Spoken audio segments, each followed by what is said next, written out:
The wind roared off the jagged cliffs of Acadia, Maine, shaking the warped, salt-streaked windows of my modest seaside cottage as I, Maura Ellis, carefully packed the last of my hand-woven scarves into a cedar chest. It was November 18th, 2025, my 31st birthday, and the gray sky outside mirrored the quiet ache in my chest. For weeks, I poured my heart into crafting gifts for my family's upcoming Thanksgiving reunion. A hand-loomed shawl for my mother, its threads dyed with natural indigo and embroidered with "For Grace, my guiding tide." A woven wall hanging for my father, depicting the coastal pines he loved, and an intricate scarf for my younger brother, Liam, woven with patterns inspired by his favorite surfing beaches, a nod to the bond we'd once shared. The phone rang at 4:35 p.m., my mother's name lighting up the screen. I answered, my fingers still dusted with wool, expecting her usual flurry of instructions about the feast or seating arrangements. Instead, her voice was cold, mechanical, as if reciting a prepared statement. "Mara, we've agreed it's better if you don't join us for Thanksgiving this year." A sharp clink of glassware and Liam's laugh, loud, mocking, and edged with cruelty, pierced the line. "No hard feelings, Mar, but it's just less drama without you. You know how it is, right?" Dad's voice rumbled faintly in the background, a low mumble of agreement. Mom continued, her tone clipped. "It's not about you, dear. We're streamlining the holiday to keep it manageable." Manageable? As if I were a flaw to be excised, not a daughter? I thought, my grip tightening on the chest, the wood groaning under the pressure, a faint crack forming in the lid. "Why?"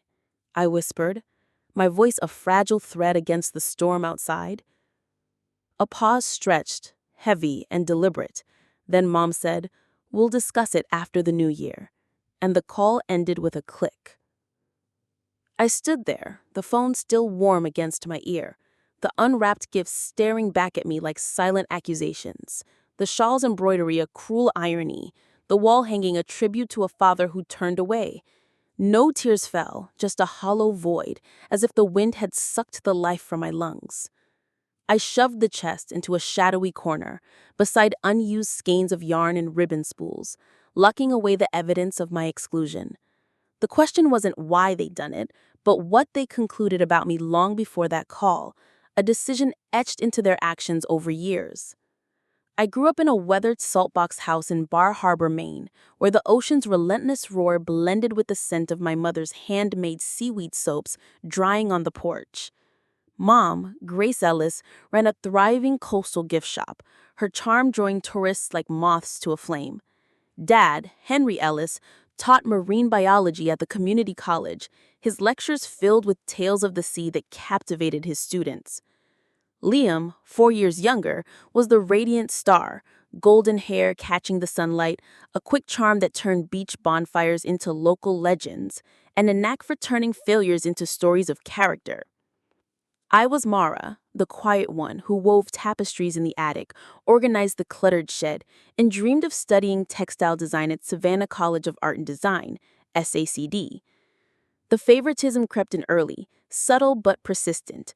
Liam's D in history earned a weekend fishing trip with Dad. My A in textiles got a distracted, "Nice effort, keep at it." When he sank Dad's dinghy during a reckless joyride, they chuckled about his adventurous spirit, buying him a new paddle. When I won a national weaving competition at 17, Mom said, "That's lovely, Mara, but don't let it pull you from practical work." I left for community college at 18, funding it with grants and weaving commissions, later transferring to SACD's online program while waitressing at a seaside cafe. Liam stayed home, drifting through odd jobs, surf instructor, barista, now a sustainable lifestyle influencer with the vague brand called Ocean Pulse, backed by mysterious cash. I never envied his glow. I cherished his chaos, seeing it as a compliment to my steadiness. I drove home for his 22nd birthday, planned a beach bonfire, covered the caterer's fee when Mom forgot, and even wove him a custom beach towel as a gift. I sent Dad rare maritime maps, helped Mom with inventory during nor'easters, stayed up late designing Liam's brand logo and editing his Instagram captions. But their holiday letters read, Liam's carving his path with Ocean Pulse, Mara's busy in Acadia. Last winter, Liam called, distraught over a failed surfboard line collaboration, his voice breaking over the phone. I wire him $3,000, no questions asked, and he called me his lifeline, his gratitude warming me through the line. Then, on my birthday, he laughed and said, less drama without you. His words a dagger I hadn't seen coming. A week later, I scrolled Instagram, seeking a distraction from the ache, and stumbled upon their Thanksgiving post. The familiar driftwood table, Mom's seashell centerpiece, Dad's navy napkins. Except I was absent. In my place stood Isla Moreno, a glamorous travel blogger with a cliffside villa and a following of thousands. She posed with Liam, arms entwined, Mom glowing beside them with a smile I hadn't seen in years. The caption read, "Grateful for our chosen family this Thanksgiving." More photos followed. Isla grilling lobster with Dad, toasting champagne with Mom, dancing with Liam by the fire pit, her laughter captured in every frame. My absence wasn't just a gap. It was filled, curated and flaunted for the world to see. I checked our family group chat. Gone. Not muted. Erased as if I'd never existed. Old photos on Mom's profile, my 27th birthday, Dad's 65th, remained, but I was untagged. A ghost in my own history. My presence scrubbed from their narrative. I called Aunt Beatrice, Dad's sister, who'd always treasured my weavings and sent me yarn for Christmas. Her voice trembled. Mara, dear, I thought you were on a work trip. That's what Grace said. I didn't challenge her. The truth crashed down like a wave, heavier than her excuse. I hung up staring at the bare wall where our last family portrait had hung. Me, Liam, and Mom at the lighthouse. Removed weeks ago. My heart sensing the fracture before my mind caught up. I didn't post, didn't text, didn't drive to Bangor to demand answers. Friends invited me to their Thanksgivings. I declined with a tight smile, unwilling to borrow their warmth. My coworker, Ilana, offered to crash their dinner with a pot of chili to stir the pot, her grin mischievous. I chuckled, but said, no chaos needed, just watch me rise. I packed away the holiday decor, fairy lights strung with seashells, a woven wreath I'd crafted at 14, handling each piece like a fragile memory of a family that no longer existed. The gifts stayed buried in the chest. On Thanksgiving, I brewed a single cup of chamomile tea with honey, sat by my window and watched snow blanket the cliffs. The silence a defiant anthem. No music, no calls. Just the hearth's low crackle and my steady breath. A rebellion in stillness. I walked the shore later, boots crunching ice, watching families huddle against the cold, their laughter a contrast to my solitude. The world was festive, but I was free, unshackled from their script. In mid-December, a letter arrived, not from Bar Harbor, but from Newport, Rhode Island. A thick linen envelope bore the embossed mark of Thornton and Reed, attorneys at law. Expecting a bill or a scam, I opened it with reluctance. Dear Miss Ellis, as executor of the estate of Beatrice Ellis, your presence is requested regarding inheritance matters. Grandma Beatrice, my father's mother, whom I believed had passed 7 years ago after a quiet mention of a heart condition. I dialed the number, hands trembling. Miss Ellis, said a measured voice, attorney James Thornton, Beatrice passed on November 5th, 2025. I regret you weren't informed earlier. My breath hitched. This year? My family said she died years ago. Thornton's tone softened. Come to Newport, Miss Ellis. There's more to this story.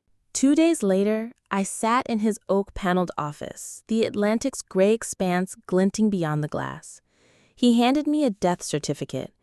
Beatrice Ellis, November 5th, 2025, and an obituary from the Newport Daily News, listing Grace, Henry, Liam, but omitting me entirely. Why wasn't I told? I asked, voice fracturing with betrayal. Thornton slid a leather-bound will across the desk. Beatrice insisted you be contacted privately. She distrusted your family's motives. The will bequeathed me everything. Her Newport mansion overlooking the harbor, a $6.8 million investment portfolio, her textile archives filled with rare looms and unfinished tapestries, and a studio brimming with her tools. Liam received $20,000, my parents a chipped teapot set, and a vague note about past kindness. A USB drive held a video dated June 2024. Beatrice appeared, frail but fierce, her silver hair catching the light, her blue eyes locking onto the camera. "Mara, my woven soul," she began, her voice a warm thread through the static.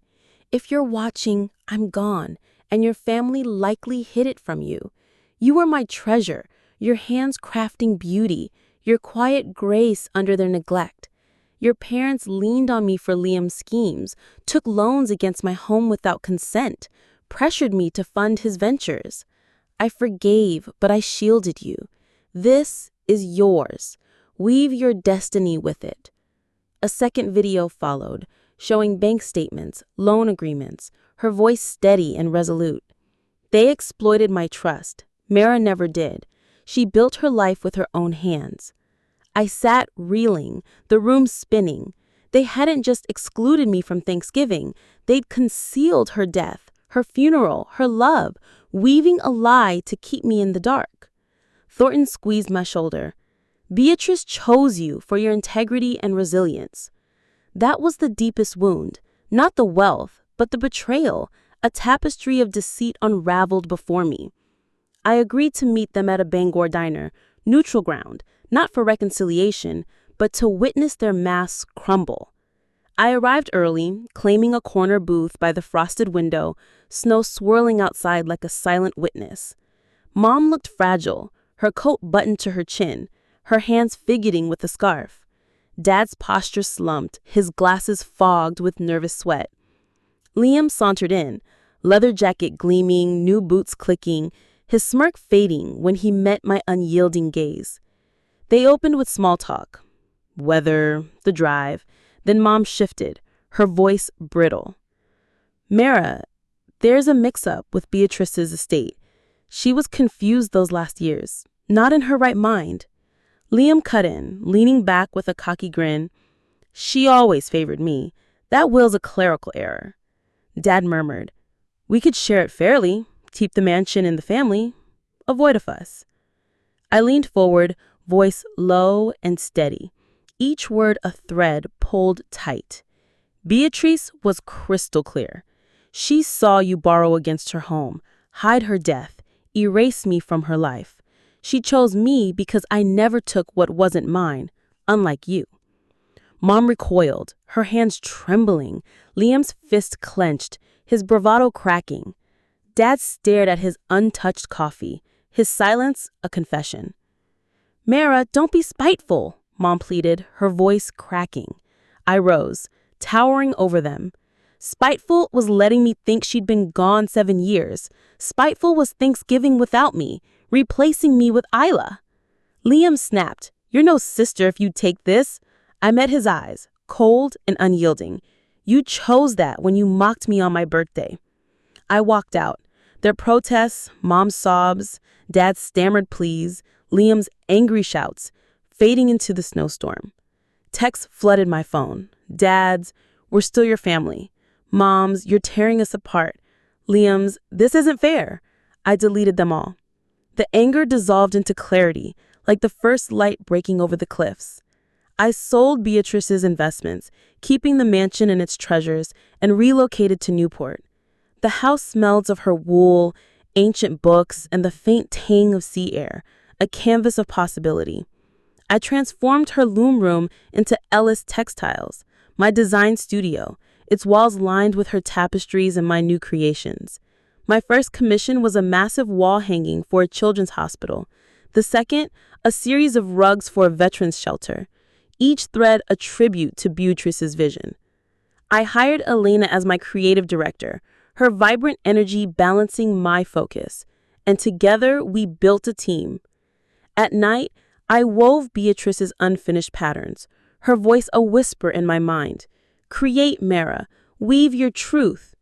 This Thanksgiving, I hosted in my mansion, not in Bar Harbor, but a new sanctuary. Elena brought seafood bisque, her family's recipe. Ravi brought naan, his spices filling the air.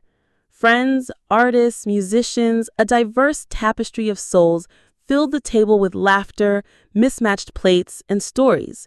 No turkey, just lanterns casting a warm glow, a cello quartet playing softly, the windows steaming with life. I placed Beatrice's photo on the mantel, us at her loom, both beaming, no one else in the frame. A silent testament to her choice. Liam emailed demanding his $20,000, his tone entitled. I forwarded it to Thornton, who handled it with the legal letter. Mom sent a handwritten note pleading for family harmony. I left it unopened, its seal unbroken. That called, leaving a voicemail of silence, a plea without words. I didn't need their amends. Ellis Textiles flourished. 12 clients in the first month, then 20, a state grant for a public art installation along the Newport waterfront. The mansion's iron gate now bore a bronze sign, Mara Ellis, weaver and designer. Beatrice's legacy wasn't just riches, it was proof I'd always been enough, a thread they couldn't sever. They thought they'd unraveled me, but I wove a new legacy they'd never infiltrate. As I write this, on June 29th, 2025 at 5:19 p.m., the mansion hums with the clatter of looms and the chatter of my team, a family I've chosen. They thought my birthday band was their victory, but it was my genesis. If you've been silently replaced, drop one word below.